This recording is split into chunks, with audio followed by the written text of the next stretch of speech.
Mesdames, Mesdemoiselles, Messieurs, encore une fois, bonjour. J'espère que vous vous portez très bien. On parlera donc des médias aujourd'hui, hein. Et surtout, nous allons analyser donc l'intervention chaotique de l'ancien député, hein, ancien porte-parole du PDCID, Gwali Dodo, hein, qui est aujourd'hui au RHTP sur la chaîne NCI, à l'émission NCI 360, une chaîne financée, hein, par le RHTP. Une récente émission, c'était donc hier, hein, sur la chaîne NCI 360, financée par le RHDR, hein, a mis donc en lumière les failles et le caractère belliqueux, voilà, de cette organisation politique invitée, hein, par le journaliste Ali Diarasouba. Monsieur Gualidodo, hein, s'est donc illustré par une intervention chaotique relevant donc d'une look stratégique délibérée de déstabilisation. C'est une émission qui a été très mal préparée. En tant qu'animateur, bon, j'ai été animateur pendant plus de 20 ans, je sais comment on prépare les émissions, comment on discute avec les invités avant qu'ils ne viennent donc à l'antenne, hein. Je tiens donc M. Ali Dirasba responsable de ce fiasco. Ce rassemblement était un rassemblement folklorique. Comment? C'était un rassemblement folklorique. Pourquoi? Et vous allez voir que demain, ils iront dans une autre circonscription, vous allez retrouver les mêmes personnes. C'est-à-dire quoi? Près de 278 cas ont ramassé des gens de toute la Côte d'Ivoire. Ils se sont retrouvés à Soubré, ils ont fêté et ils ont laissé croire que ce sont les populations de Soubré. J'ai dit que c'était un rassemblement folklorique. Mais ça, ce n'est pas un problème. Ce n'est pas ça qui est le problème. Mais celui qui pose problème pour moi, c'est M. Thiam. Pourquoi il poserait un problème? Il pose un problème pour moi. Voici quelqu'un qui, après le coup d'État qui a eu lieu dans ce pays, a quitté la Côte d'Ivoire. Il est parti et 24 ans après qu'il soit parti, il revient. Ça veut dire qu'il est déconnecté de la Côte d'Ivoire. 24 ans après, il revient et pendant ce temps, au moment où il était dehors, hors de la Côte d'Ivoire, il faisait le tour de la Côte d'Ivoire sans y mettre pied. Même son propre frère, Daouda Thiam, est décédé, il n'est pas venu. Il y a une de ses sœurs aussi qui est décédée, il n'est pas venu. Pourtant, il vient prendre la tête d'un parti comme un arriviste. Pendant que ceux qui étaient dans ce pays, ceux qui étaient dans ce parti, et c'est ceux qui sont battus pour ce parti, je veux parler de Bio par exemple, je veux parler de Maurice Kakou Dikawe, mais en son temps, quand j'étais là-bas, je veux parler encore de moi-même. Il y a des gens qui sont battus pour que ce parti-là soit vivant. Et il vient en tant qu'usurpateur, il est placé par la magie de certaines personnes à la tête du parti. Donc ça, c'est pas un problème. Ce que je dis, il me pose problème. Mais pendant qu'il ne venait pas ici, moi j'ai appris, avec mes amis qui sont au Sénégal, ils partaient chaque fois au Sénégal. Pourtant, ils ne venaient pas en Côte d'Ivoire. C'est quoi le lien? Oui, le lien, c'est qu'il n'aime pas ce pays, mais il veut profiter, à travers le PDCI, de certaines choses, de certains avantages dans ce pays. C'est ce qu'il veut dire. D'accord. En invitant donc M. Gwali Dodo, hein, un intervenant fougueux, hein, connu pour ses attaques virulentes, M. Dirasouba a sciemment donc permis, hein, une confrontation qui s'est donc rapidement transformée en un règlement de compte personnel. M. Dodo, hein, profitant de la tribune, a attaqué donc son ancien parti, hein, et dominé donc le débat politique de manière, j'allais dire, agressive, alors que le RDR, pour ne pas dire le RHTP, hein, était déjà sous pression. Une attaque, j'allais dire, personnelle et insultante. Le plus choquant, hein, fut lorsque M. Galidodo qualifia un cadre compétent du pays, hein, en l'occurrence M. Tidiam Thiam, de parvenu, usurpateur, de prétentieux. Il alla même jusqu'à insinuer, hein, avec une tête de xénophobie, hein, que M. Thiam qui a quitté donc la Côte d'Ivoire il y a plus de 24 ans, mais selon lui, se rendait régulièrement donc au Sénégal. Ce n'est pas, en mentionnant le pays Sénégal, ce n'est pas du tout fortuit. Nous sommes Ivoiriens.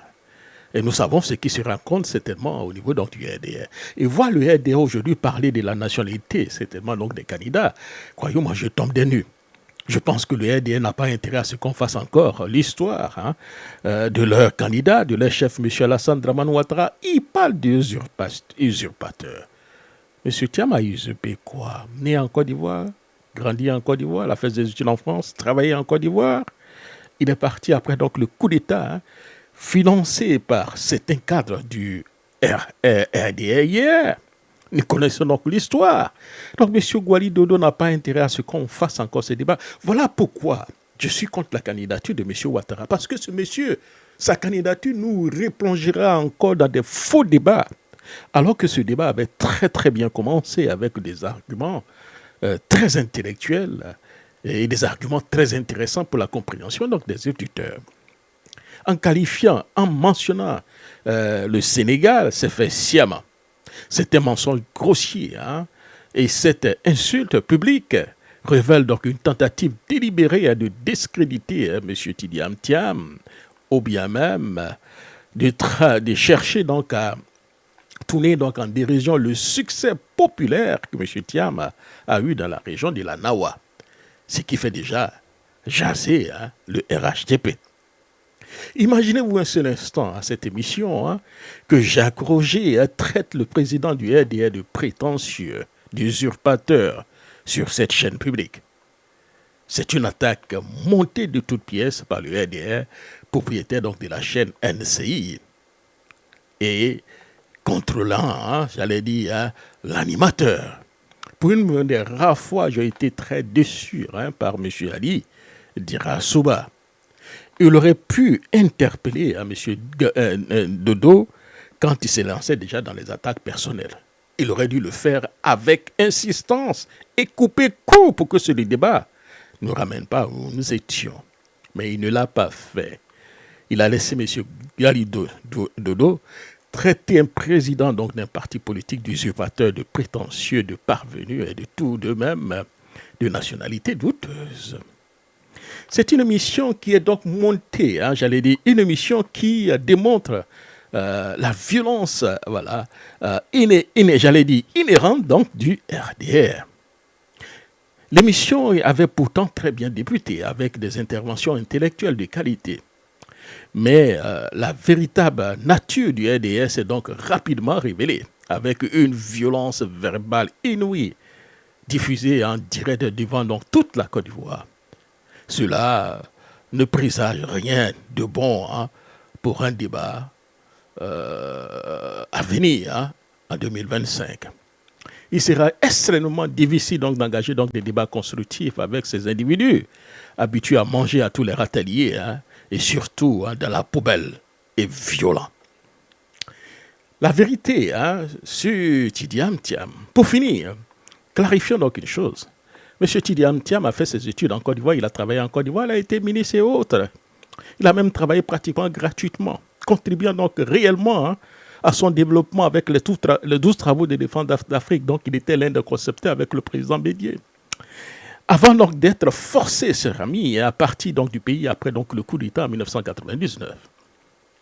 Ce même coup d'État que certains ont qualifié dans la révolution des œillets, dont M. Alassane Dramane Ouattara, accusé Thiam d'être un aventurier ou de bouder son pays, est non seulement faux, mais fondamentalement injuste.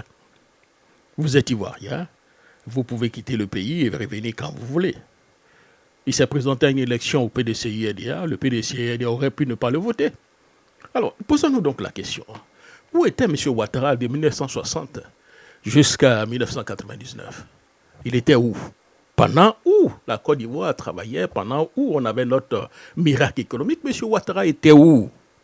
Ce n'est qu'en 1989 que nous avons pu voir M. Ouattara. Donc, n'engageons pas, ne nous fonçons plus dans ce faux débat.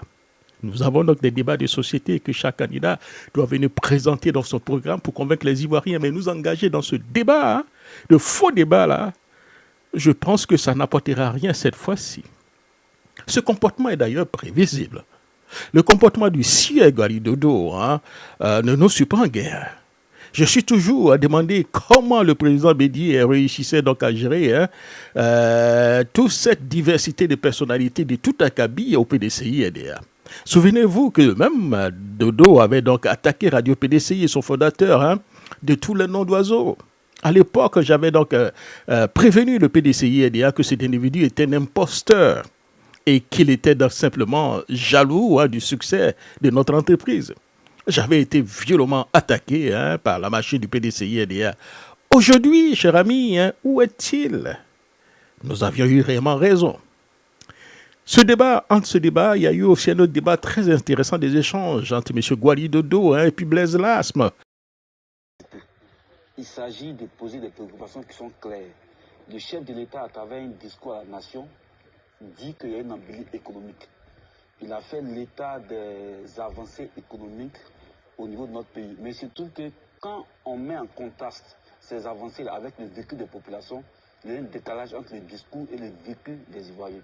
Ce vécu-là, il se matérialise, il se perçoit comment? À travers l'accès au logement, à travers l'accès à la santé, à travers la cherté de la vie. C'est de ça qu'on parle. Alors quand on parle de ça, quand il revient, non, Gbagbo, c'est enfanté. C'est vraiment enfanté. Et tout à l'heure, quand il parlait, il dit, mon jeune frère, mais quand tu débats ton jeune frère, tu prends de la hauteur, mais tu ne descends pas dans la bassesse. Donc j'aimerais que ces prochaines prises de parole soient plus mesurées. C'est ce qu'on essaie de faire. Il s'agit de quoi? L'IDH nous classe parmi les derniers. Oui. Ça, c'est vrai ou c'est faux? On est les derniers, on est parmi les derniers. Parmi les pays, les 30 pays, les derniers 30 pays. Oui. C'est une réalité. Alors, on ne va pas faire du sophisme ici. On ne va pas dire des grandes paroles enrobées avec des grands mots. Non. La réalité est là. La réalité, c'est qu'aujourd'hui, avoir un studio à 50 000, c'est pratiquement impossible, alors que le SMIC est à 75 000. Mais quand on parle de ça, non, mais Gbagbo dit n'augmente pas les salaires. Non. Revenons sur ça. Je l'ai dit sur ce plateau, je l'ai dit ici. À 2 reprises, Gbagbo a dit, devant des militaires, je n'augmenterai pas les salaires. La deuxième fois, c'est devant des fonctionnaires. Il dit, voici le catalogue de ce que j'ai fait pour vous. Là, aujourd'hui, là, je n'augmenterai pas, mais dans 2 semaines, on va atteindre... On va laisser terminer. On va laisser terminer. Puis, vous allez réagir. Mais vous allez réagir tout à l'heure, s'il vous plaît. On fait attention. Terminer, Blaise. D'abord, je reviens encore. Vous êtes enfantin. Je comprends. Vous êtes intransfus. Vous êtes obligé de chercher à contenter la nouvelle écurie qui vous a accueilli. Donc ça fait le développement. On va éviter tout ce qui est personnel, s'il vous plaît, s'il vous plaît. Basile Gualidodo, vous aurez votre temps de parole, Blaise Lasme. Alors je reviens, Gbagbo Laurent, devant les fonctionnaires. Aujourd'hui, je n'augmenterai pas, mais dans 2 semaines, on va atteindre le point d'achèvement. En ce moment-là, on va étudier ce qu'on peut faire pour vous.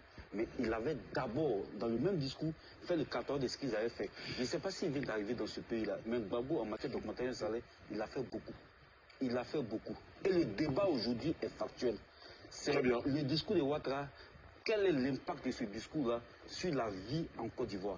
Est-ce que ce discours-là correspond au vécu des Ivoiriens? C'est ça que le débat. Le débat n'est pas Gbagbo Laurent. Très bien, Sébastien. Du PPACI. La scène donc politique ivoirienne a récemment, si vous voulez, été marquée dans cette émission par une confrontation inattendue entre M. Gualidodo, tranche fille du PDCI-RDA, et maintenant RHTP et Blaise Lasme, PPACI. Dodo connu, si vous voulez, pour son assurance et son discours, souvent tranchant, s'est donc retrouvé dans une position délicate face à Lasme, un orateur aguerri et stratège politique. Lors donc du débat télévisé sur la NCI, M. Blaise Lasme a habilement démonté les arguments de Dodo en le poussant donc dans une série de réponses hésitantes et peu convaincantes. Lasme, avec une rhétorique bien futée et des faits irréfutables, a su mettre en lumière les faiblesses des positions de son adversaire. Les Ivoiriens ont insisté donc à un véritable exercice de maîtrise verbale et stratégique. Cette confrontation, cher ami, a laissé Gualidodo dans une posture inconfortable, contraint à se retrancher donc dans des arguments de moindre envergure, ce qui a déclenché même sa colère contre le PDCI-RDA. En conclusion, cher ami, je préfère ne pas en dit plus, hein, mais il est clair que dans cette aventure, hein, selon M. Gwali Dodo, hein, orchestrée par le déshonoré Dodo, M. Thiam n'est pas seul et ne sera jamais seul. Les Ivoiriens doivent se préparer donc à des débats houleux en 2025, mais il est donc crucial de rester vigilant et de ne pas se laisser manipuler par des tactiques de déstabilisateurs. Le véritable changement viendra de discussions honnêtes et respectueuses. Non, les invectives et les insultes dont M. Gwali Dodo est donc habitué dans la poubelle. Merci beaucoup, cher ami. C'était Jacques Roger, ancien président de la République de Côte d'Ivoire. Et sûrement. L'honorable Gwali Dodo s'est également appesanti dans son intervention sur les acquis et compétences du champion du PDCI-RDA et non sans manquer de mettre en exergue ses vastes réalisations.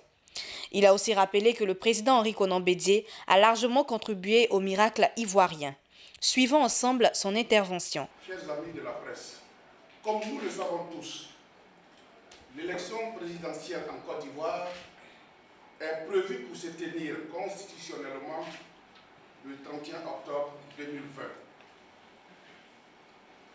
En attendant que le parti minoritaire au pouvoir, qui a échoué à instaurer un climat de réconciliation, de cohésion sociale et de paix dans notre pays, accepte d'ouvrir le jeu démocratique à tous les candidats injustement écartés par les manœuvres dilatoires d'un conseil constitutionnel aux ordres du pouvoir en place, en attendant la réforme de la commission électorale, actuellement dépendante, et l'audit indispensable de la liste électorale pour une élection présidentielle transparente, régulière et inclusive, en attendant que le candidat illégal et anticonstitutionnel du RHDP se retire avec sagesse de la course pour un troisième mandat, je voudrais éclairer l'opinion nationale et internationale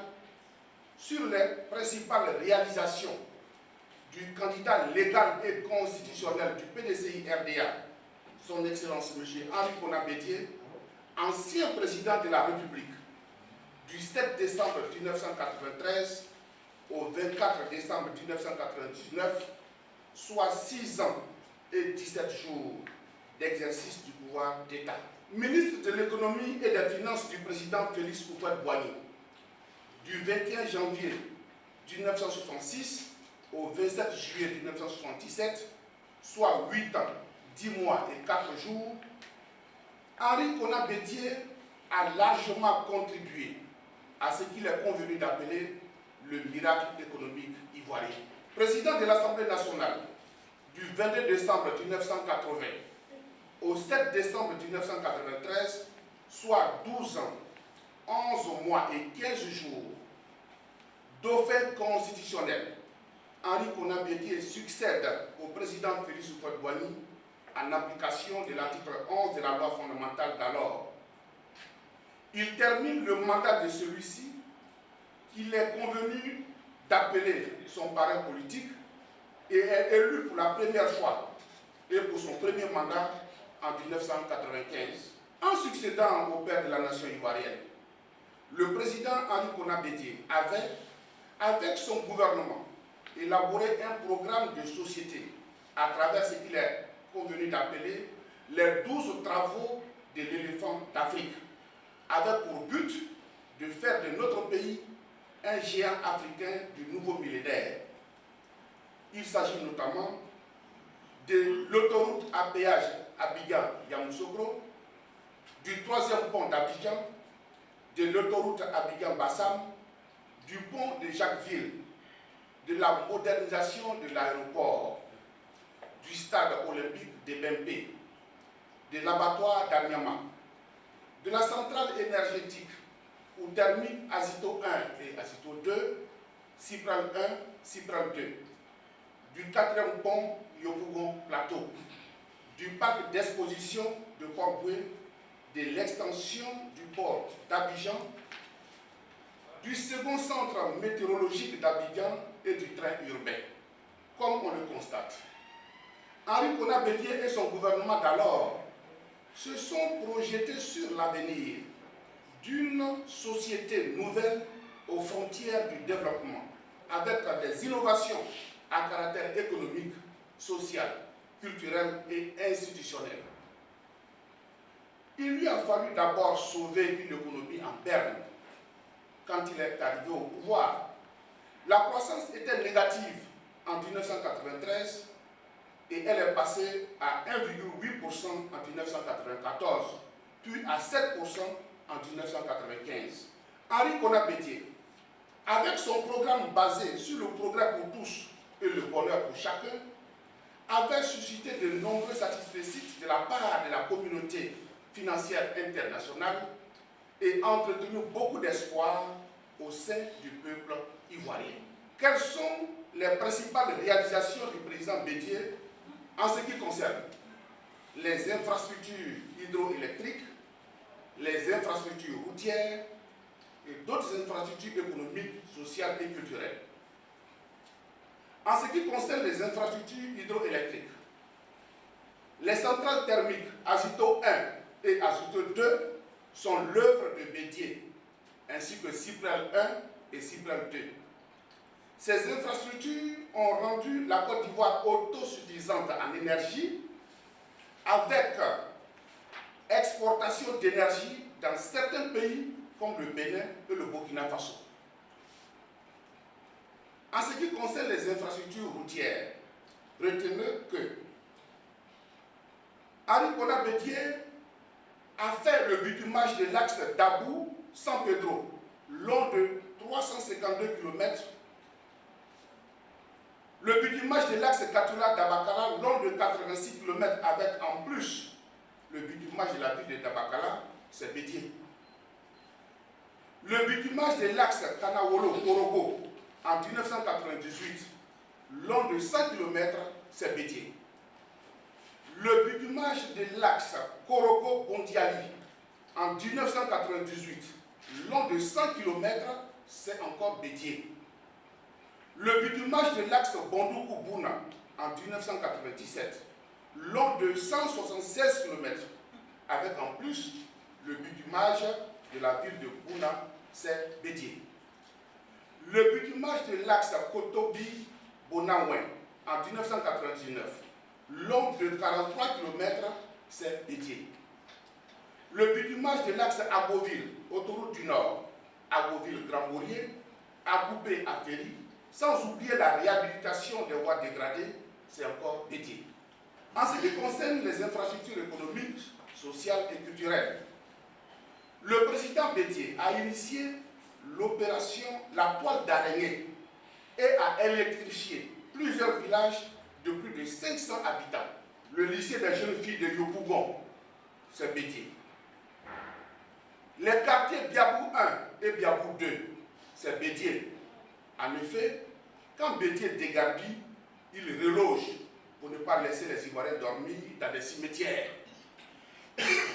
La création des chaînes Agripac, c'est Bédié. La vulgarisation du BTS en Côte d'Ivoire, c'est Bédié. L'usine Mikao à Yopougon, c'est Bédié. La création du Sahara, c'est Bédié. L'école de pêche de Grand Laou, c'est Bédié. La mise en place du projet BAD, qui avait pour mission le développement de l'Ouest dans des activités agricoles et autres, c'est Bédié. Le palais de justice de Yopougon, c'est Bédié. La construction de l'usine d'engrenage à Mbengue, c'est Bédié. L'université Abobo à Yamé, l'université de Bouaké, l'université de Korogo, l'université de Daloa, c'est Bédié. La construction de la plus grande cité policière de la sous-région, la cité BAE, inachevée à cause du coup d'État, c'est Bédié. La construction du marché de gros de Bouaké et le forum d'Agamé, c'est Bédié. L'extension de l'aéroport Félix Houphouët-Boigny, c'est encore Bédié.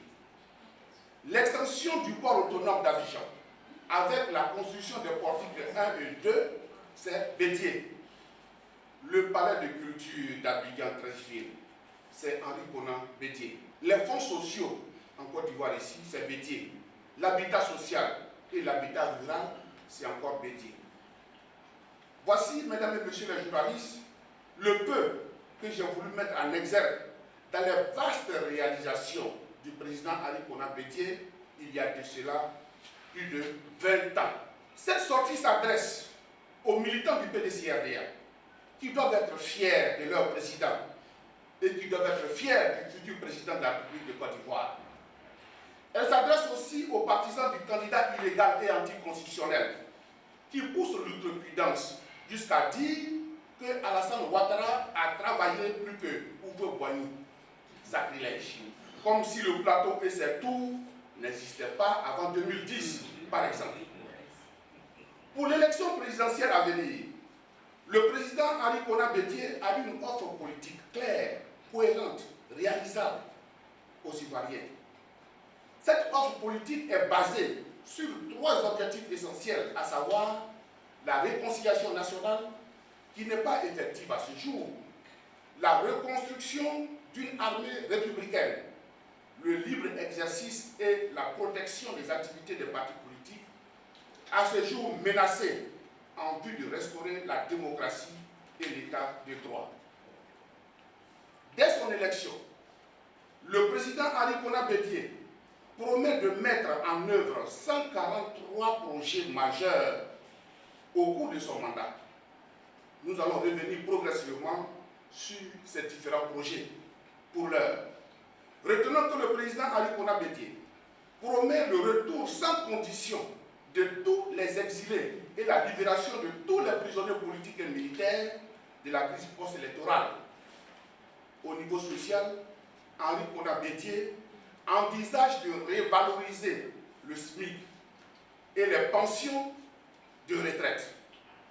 Mieux, au niveau des impôts, le président Bédié compte réduire le taux d'imposition. La semaine prochaine, nous allons revenir sur ces différents aspects. Pour l'heure, je vous remercie.